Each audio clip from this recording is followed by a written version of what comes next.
Il faut en gros, le plus important pour moi, c'est que contrairement au lycée, on cherche pas à être bon, on cherche à être meilleur. Ah, C'est-à-dire que ça va être le on titre du est. podcast. Hein. Ah, ça va être le titre du podcast, je te le dis tout de suite.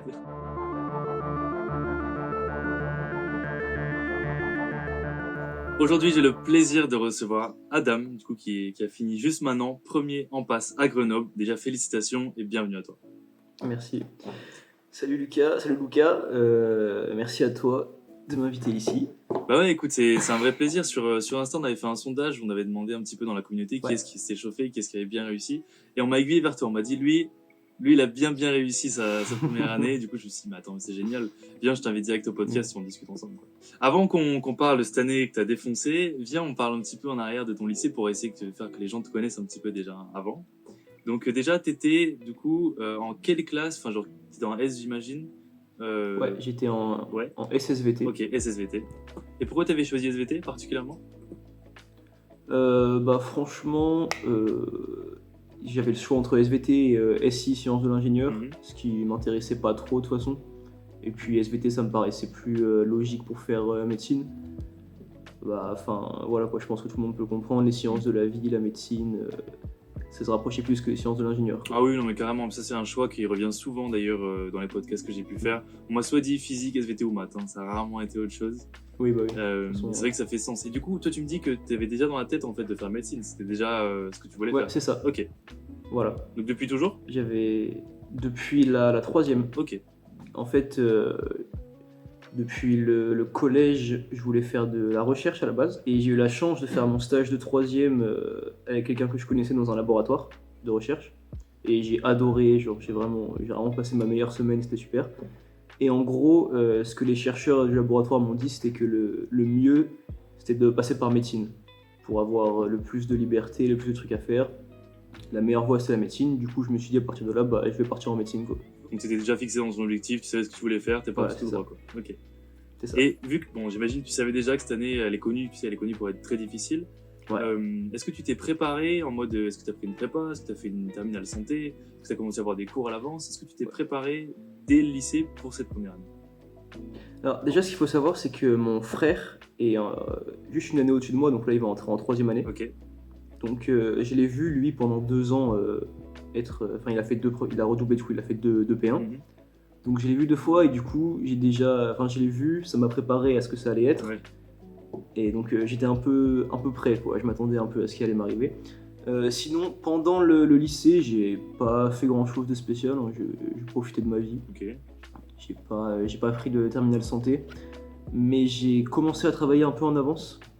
Du coup, j'ai pris les cours de mon frère et j'ai commencé à travailler début août, donc à peu près 3-4 semaines avant la rentrée. J'ai commencé à travailler en avance et j'ai pris une avance quand même plutôt pas mal, quoi. Donc t'étais plutôt un bon élève au lycée, genre en mode t'arrivais à bien gérer tes cours sans Ouais, problème, ou j'étais c'était plutôt la veille pour le lendemain? Non, j'étais un bon élève, mais pas bien organisé. Ok. Ça c'est J'ai important. toujours été un bon élève, j'avais des très bonnes notes, mais l'organisation, bon, c'est pas. Ça n'a jamais trop été mon point fort, quoi. Ok. Bah, ça tombe bien, hein, parce que c'est dans les questions que j'ai dessus après, forcément, parce qu'il y a beaucoup de gens qui me demandent par rapport à la méthode de travail et tout. Nous-mêmes, on en parle, nous, on a fait une formation là-dessus, parce que c'est ultra important. Et justement, je voulais savoir pour toi, comment c'est caractérisé en mode. Est-ce que pendant l'été, tu as commencé à voir un petit peu ta méthode de travail, ou c'était vraiment uniquement les cours de ton frère? Bah, en gros, mon but pendant l'été, c'était d'être prêt, au-delà de connaître les matières, même si je les connaissais un peu, Ouais. c'était d'être prêt directement à travailler et de savoir travailler. Parce que au lycée, je pense qu'il n'y a pas grand monde qui travaille comme en médecine au lycée. Non, c'est sûr. Surtout qu'on est au lycée, tu es en cours, quand tu t'assois en cours, tu fais pas forcément grand-chose. C'est très différent de la P1 où il faut travailler par soi-même. T'es pas en train d'écouter un cours, c'est assez intense. Et donc j'ai fait ça surtout pour m'habituer. Donc oui, les méthodes de travail, c'est apprendre, c'est tout con, mais apprendre à réviser un cours, quoi. Comment est-ce que ta mémoire fonctionne, comment tu l'apprends. Et donc tu vois, en commençant à travailler rien que début août, quand je suis arrivé à la rentrée, j'étais déjà prêt à travailler beaucoup d'heures par jour, j'avais déjà plus l'habitude, quoi. T'arrives à la rentrée, à Grenoble, du coup, en passe. Comment ça se passe pour toi, à ce moment-là? Alors la rentrée, c'est un peu un mélange de pression, d'excitation, ça commence enfin. Moi j'avais déjà un groupe à ce moment-là, Ok. un groupe de quelques potes.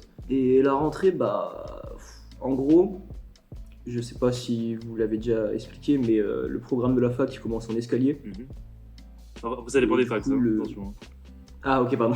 En tout cas, la fac de Grenoble, on a un programme en escalier. Et du coup, à la rentrée en elle-même, on n'a pas grand-chose à faire en soi. Ça, en termes de programme, Ok. ça augmente peu à peu, mais du coup, au début, on était un peu perdu. Moi, je me souviens qu'au début, je faisais des emplois du temps réglés à la minute que j'ai jamais respecté une seule seconde. Ouais. On sait pas trop où avancer, on regarde un peu partout. On sait pas. Moi, j'avais pris du coup, je me suis inscrit à la prépa Medi Plus, et du coup, on savait pas forcément si on allait regarder le DVD, travailler que sur les fiches, parce qu'à Grenoble, on a des cours sur un DVD. Ok. Donc, ouais, au début, on se cherche un peu, quoi. Je vais demander par rapport à ta journée type. À quoi ça ressemblait en fait? Comment tu organisais tes journées? Tu me disais que tu faisais le planning à la minute. Bon, bien sûr, ça, attention, pas forcément non plus Ouais. se piéger soi-même là-dedans. Ça, franchement, je l'ai fait, allez, peut-être les 2 premières semaines. Ouais. Je l'ai pas respecté, ça n'a servi à rien, et j'ai fait tout le reste de l'année, voilà, quoi, Ok. au feeling. Au feeling, donc là, tu te levais le matin Ouais. et tu faisais ta journée en fonction de quoi en fait? Comment tu planifiais ce que tu allais voir, réviser? En fait, moi, ce que je faisais, c'est que je prenais une matière et je la faisais à fond d'un coup. Je la laissais. Je sais qu'il y en a qui travaillaient un peu chaque matière petit à petit. Moi, je préférais en prendre une. Je fais que ça pendant 2, 3, 4 jours s'il le faut. Ok. Mais une fois que je l'ai fini, elle est vraiment maîtrisée. Et donc, en gros, globalement, du coup, ça rendait les choses assez simples, quoi. Tu prends une matière, tu la fais pendant. Tu te dis, allez, là, lundi, mardi, mercredi, je fais que ça. Puis après, si tu finis en avance, tu commences une autre matière, quoi. Voilà. Si tu finis un peu en retard, c'est pas très grave. Et puis, on revoit de temps en temps, on essaie de revoir chaque matière parce que c'est un apprentissage sur la durée aussi. C'est ça qui a changé pas mal, je crois, par rapport au lycée, c'est qu'on a appris des cours au début de l'année qu'il fallait connaître encore une fois par cœur au moins de détails des mois après. Donc, c'est important de. Moi, ce que je fais, c'est vraiment, je prends une matière, 3-4 jours, et puis après, je la revois à un intervalle à peu près régulier. Genre, je la revois 3 jours après, 2 semaines après, etc. Tu m'as parlé de travailler en groupe aussi tout à l'heure, juste tu m'en as parlé vite fait. Alors il y a 2 écoles là-dessus. Il y a l'école qui dit moi je travaille en groupe mais uniquement pour les entraînements QCM, et les cours je les vois chez moi ou alors dans un endroit tranquille. Ou tu as l'école qui dit au contraire moi je revois tout avec des amis parce qu'on se teste en temps réel, on s'explique les cours en temps réel. Toi t'es de quelle école toi? Moi, je suis de l'école, on fait tout en groupe. Parce que, après, ça dépend pas mal des gens, mais moi, déjà, rester chez moi pendant un an, ça m'aurait un peu rendu fou, je pense. Et personnellement, je sortais pas vraiment. Enfin, je sortais même pas du tout. Ouais. Et du coup, si tu sors pas et que tu vois personne, enfin, tu travailles avec personne, tu ne vois vraiment personne, quoi. C'est-à-dire que tu finiras en partie isolé, donc je pense que c'est pas une très bonne idée. Donc moi, en fait, j'allais tous les jours avec mon groupe à la bibliothèque, et puis on travaillait, on faisait un peu tout ensemble, quoi. Quand on avait des questions, on se les posait. Voilà, et c'est super important. Je pense que c'est même le truc le plus important d'avoir un groupe. Ça permet plein de choses, ça permet de se poser toutes les questions qu'on a. Ça permet de se rendre compte, du niveau aussi. C'est vrai. Moi, je me souviens que quand j'ai commencé à travailler, on était un groupe de 3 au début, et en gros, c'était les tout premiers jours, tu vois, on faisait 1 heure de travail, 15 minutes de pause à peu près. En fait, dans ma tête, c'était le maximum qu'on pouvait faire, tu vois. Je me disais, si je fais pas ça, je vais pas être efficace, tu vois. Et il y avait un mec qui est maintenant notre super pote, il travaillait 4 heures d'affilée sans s'arrêter, quoi. Ok. Et du coup, on l'a vu, et au final, je me suis mis à faire comme lui, parce que j'ai vu que quelqu'un pouvait le faire, donc il fallait le faire aussi. Mais si tu ne vois pas des gens faire ça, tu vas pas te dire que tu vas faire ça, en fait. Il faut voir les gens, voir leur niveau, et c'est l'émulation, quoi. Ça te donne envie de travailler plus, ça te dit, ok, si lui fait ça, il faut que je fasse aussi. Et on se tire tous ensemble vers le haut. Et après, il y a le fait de se poser des questions ensemble, il y a le fait de se soutenir ensemble, quoi. Ouais.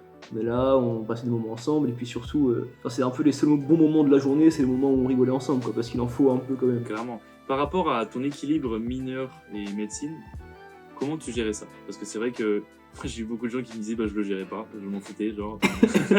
Et je voulais savoir si c'est pareil pour toi. Franchement, je la prenais un peu comme des cours normaux, quoi. Ils ne faisaient pas vraiment de différence, c'était simplement. Après, les matières sont assez différentes en elles-mêmes, parce que c'est plus des matières de réflexion, il faut plus s'exercer.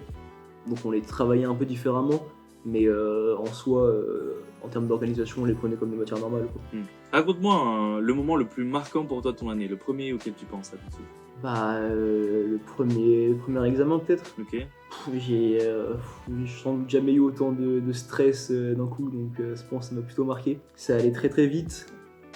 C'était un peu une expérience, voilà quoi, c'était un peu spécial. Et puis sortir à la fin, se dire qu'on a réussi, se dire qu'enfin ça y est, il se passe quelque chose, parce qu'on reste quand même au début, enfin je sais pas si ça dépend des facs, mais on reste quand même 2 mois, voire plus de 2 mois pas sans rien faire, mais sans examen, sans notes, sans rien quoi.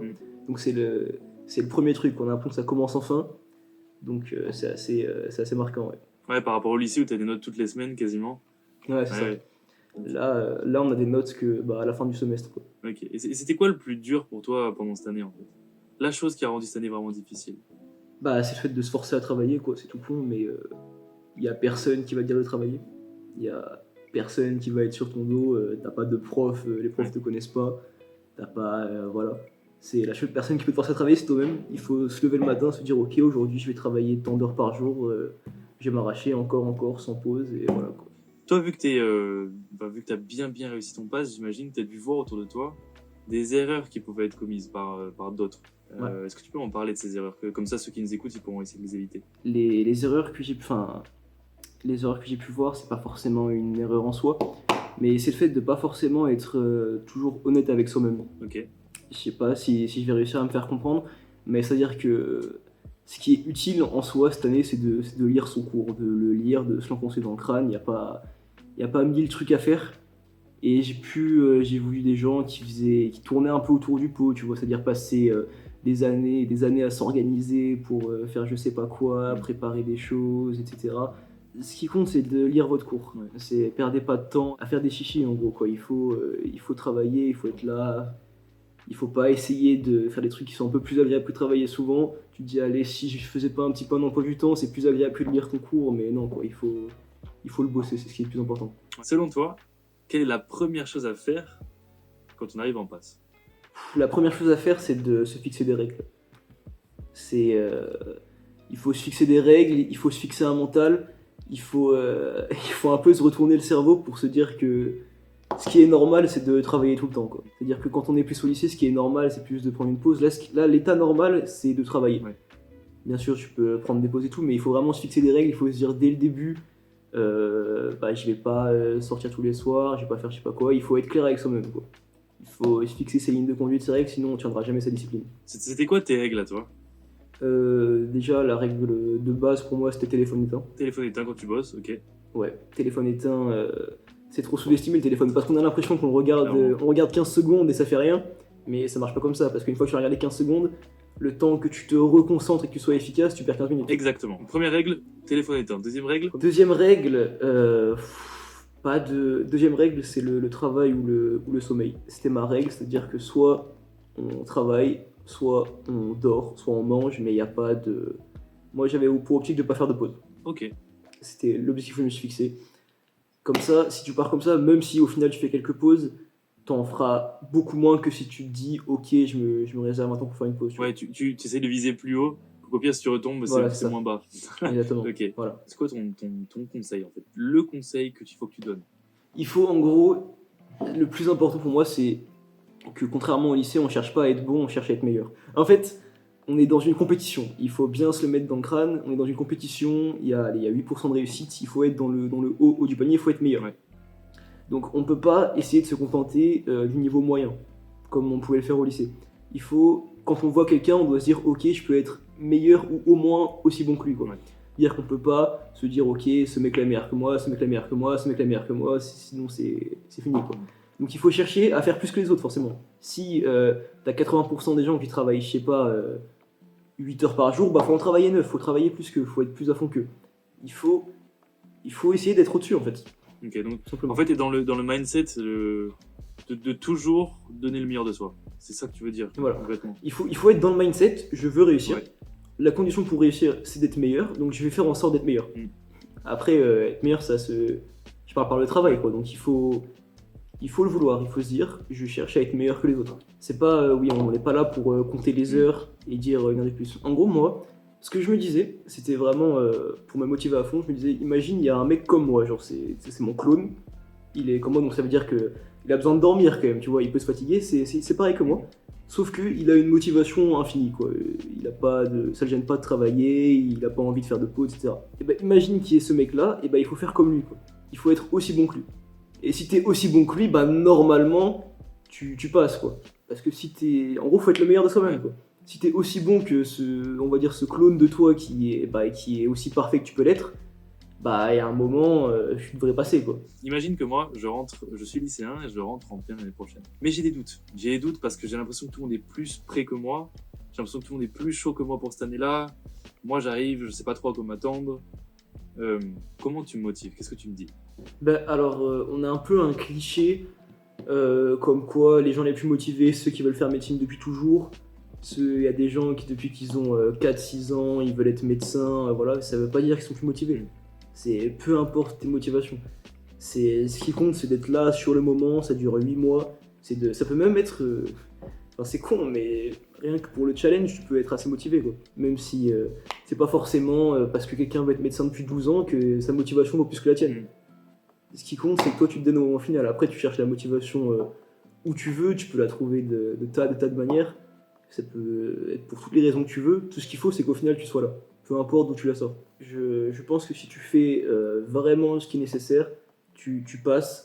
C'est très très dur, mais c'est pas impossible.